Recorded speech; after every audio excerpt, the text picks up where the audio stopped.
ज्यांनी आंतरजिल्हा बदलीचा मुद्दा जेव्हा आम्ही सुरुवातीला बघायचो असं वाटायचं की होऊ शकणार नाही, अशा मुद्द्याला वाचा फोडून तो मुद्दा तडीस नेला आणि सर्व शिक्षकांच्या जवळपास 800-900 करोड रुपये वाचवले.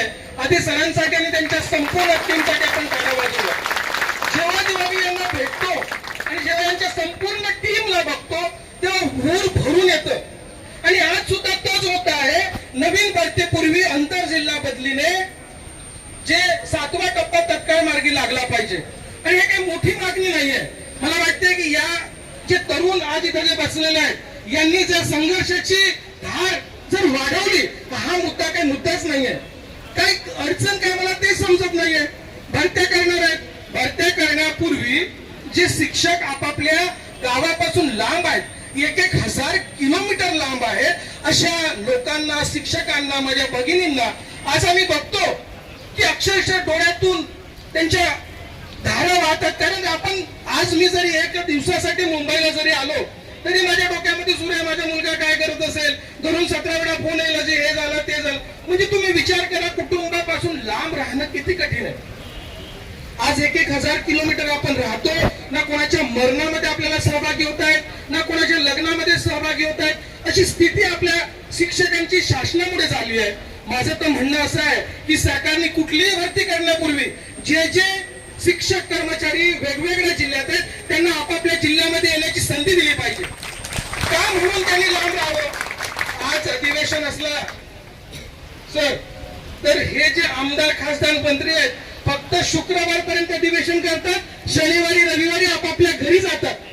आपापल्या घरी जाऊन आपापल्या लेकरांना, आपल्या सगळ्या कुटुंबाला भेटतात आणि आमचा शिक्षक वर्षोनवर्ष 20-20 वर्ष माझ्यासोबत काम करणारे असूनही आपल्या जिल्ह्यामध्ये जाण्याच्या प्रतीक्षेत आहेत. लाज वाटायला पाहिजे प्रशासनाला.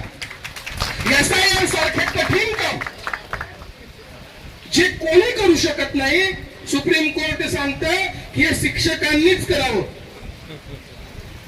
कुठलंही काम आलं ते कोणी करावं, शिक्षकांनीच करावं. आणि जेव्हा शिक्षकांवर अन्याय होतो तेव्हा कोणी बोलायला तयार नाही. पण मित्र घाबरू नका. शिक्षक सहकार संघटना असेल, महाराष्ट्र राज्य जुनी पेन्शन संघटना असेल, स्वराज सारख्या संघटना असतील आणि महाराष्ट्रातल्या तमाम संघटनांना एका व्यासपीठावर आणण्याचं काम आम्ही करू आणि आंतरजिल्ह्यासाठी हा मुद्दाच राहणार नाही यासाठी सतत प्रयत्न करू. तिथं बसलेला कोणीही व्यक्ती आपल्या जिल्ह्यापासून लांब राहणार नाही. माझ्या भगिनीच्या डोळ्यातून आसू राहणार नाही. त्यांनी आपापल्या परिवारासोबत जावं हे शुअर करण्यासाठीच आम्ही इथं आलेलो. आणि यानंतर विठ्ठल सर आणि सगळी इथं मंडळी आहेत यांच्या माध्यमातून मुद्दा सुटेलच. पण समजा सुटला नाही तर येणाऱ्या काळामध्ये पूर्ण जिल्ह्यामध्ये राज्यातल्या प्रत्येक तालुक्यामध्ये यासाठी आपण आंदोलनावर बसू आणि हे झालंच पाहिजे. किती काळ त्यांनी आपल्या परिवारापासून दूर राहावं, किती काळ आपल्या आई वडिलांची फक्त फोनवर खबर घ्यावी, किती काळ आपल्या पतीपासून, आपल्या पत्नीपासून, आपल्या मुलांपासून आमच्या शिक्षकांनी लांब राहावं. जेव्हा कुठलंही काम आलं तेव्हा शिक्षक आठवतात आणि अन्याय करायची गोष्ट आली तर कोण आठवतं. तिकडे TET सारखा मुद्दा आणला ज्याचा कुठलाही काही बेस नाही. आज 20-20 वर्ष ज्या शिक्षकांना झाले, जे रिटायरमेंटला काही वर्ष बाकी आहेत त्यांना आता अभ्यास करावा लागतोय. आम्ही अभ्यास करायचं की मुलांना शिकवायचं की या आमच्यासारख्या ज्या आंतरजिल्हा बदलीसाठी प्रतीक्षित आहेत त्यांची चिंता त्यांनी करावी. असे अनेक प्रश्न राज्यामध्ये आहेत. पण मला असं वाटतं की आताच्या घडीला जे आंतरजिल्हा बदलीने वेगवेगळ्या जिल्ह्यांमध्ये माझे बांधव आहेत, माझ्या भगिनी आहेत, त्यांना त्यांच्या जिल्ह्यामध्ये जाण्यासाठी सर्वांनी एकत्रित येऊन प्रयत्न करण्याची गरज आहे. आणि मी तुम्हाला सांगू इच्छितो की कुठलीही संघटना असेल सर, काल एका संघटनेनं मंत्र्यांची जाऊन भेट घेतली.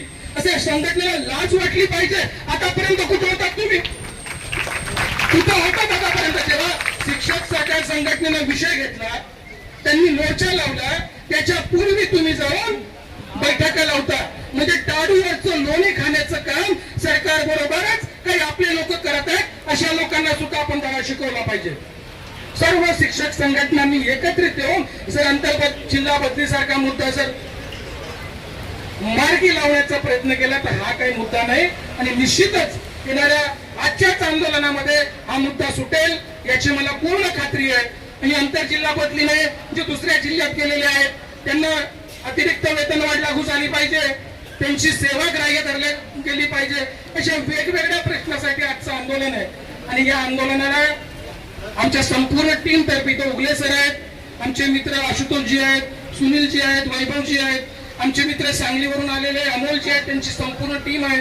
तिकडे वैभवजी बसलेले आहेत, आमच्या गोंदियामधनं आलेले वंजारी सर आहेत, रवीजी आहेत, सुरेंद्रजी आहेत. आणि इथं सगळेच तुम्हाला असं वाटत असेल की जुनी पेन्शन संघटना आणि शिक्षक सहकार संघटना काय वेगळे आहेत. आता सरांनी सांगितलं की आम्ही भाऊ भाऊ, जिथं जिथं शिक्षक सहकार संघटनेचं आंदोलन असेल तिथं तिथं आमचा पाठिंबा आहेच, आम्हाला पाठिंबा देण्याची गरज नाही. म्हणूनच आज आमची संपूर्ण टीम या आंदोलनामध्ये उपस्थित आहे. आणि जेव्हा जेव्हा जुन्या पेन्शनचं आंदोलन होते तेव्हा तेव्हा शिक्षक सहकार संघटना तिथं असतेच, कारण शिक्षक सहकार संघटनेमध्ये जे लोक आहेत त्यांना जुन्या पेन्शनची गरज आहे, जुन्या पेन्शन मध्ये जे लोक आहेत त्यांना बदल्यांची गरज आहे. म्हणून या संघटना काही वेगळ्या नाही, एकच आहे. आणि एका व्यासपीठावर आपण नेहमी आलेलो आहोत. आणि निश्चित तुम्हाला आठवत असेल जेव्हा जुन्या पेन्शन संघटनेची सुरुवात झाली तेव्हा कोणीही जुन्या पेन्शनचा मुद्दा घ्यायला तयार नव्हतं. आणि आता काय होतंय, प्रत्येकाच्या लेटर पेटून जुन्या पेन्शनचा मुद्दा आहे. हे कशामुळे झालं?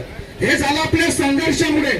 आणि आपल्यामध्ये जर आग असेल तर ती आग आपण रस्त्यावर दाखवली तर आपोआप लोक आपल्या सोबत येतात. आणि म्हटलं जाते की झुकती है दुनिया झुकाने वाला चाहिए. तेवढं दम आपल्यामध्ये असेल तर कोणी पण झुकण्यासाठी तयार आहे. तेवढा संघर्ष आपण आपल्या तयार करू. इथे माझ्या सर्व बांधवांचं भगिनींचं आजच्या या पावसामध्ये होणाऱ्या आंदोलनासाठी मी शुभेच्छा देतो. शुभेच्छाच देत नाही तर या आंदोलनाच्या या प्रश्नाच्या तडीत जाऊन काम करण्याचं तुम्हाला आमच्या टीमच्या तर्फे वचन देतो.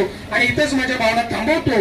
या मुख्यमंत्री आणि ज्या संपूर्ण राज्याचं जे मंत्रिमंडळ आहे त्यांना तुमच्या माध्यमातून सांगू इच्छितो की लवकरात लवकर हा मुद्दा तात्काळ सोडवा, अन्यथा तुमच्या घरासमोर आंदोलन केल्याशिवाय आम्ही राहणार नाही. खूप खूप धन्यवाद.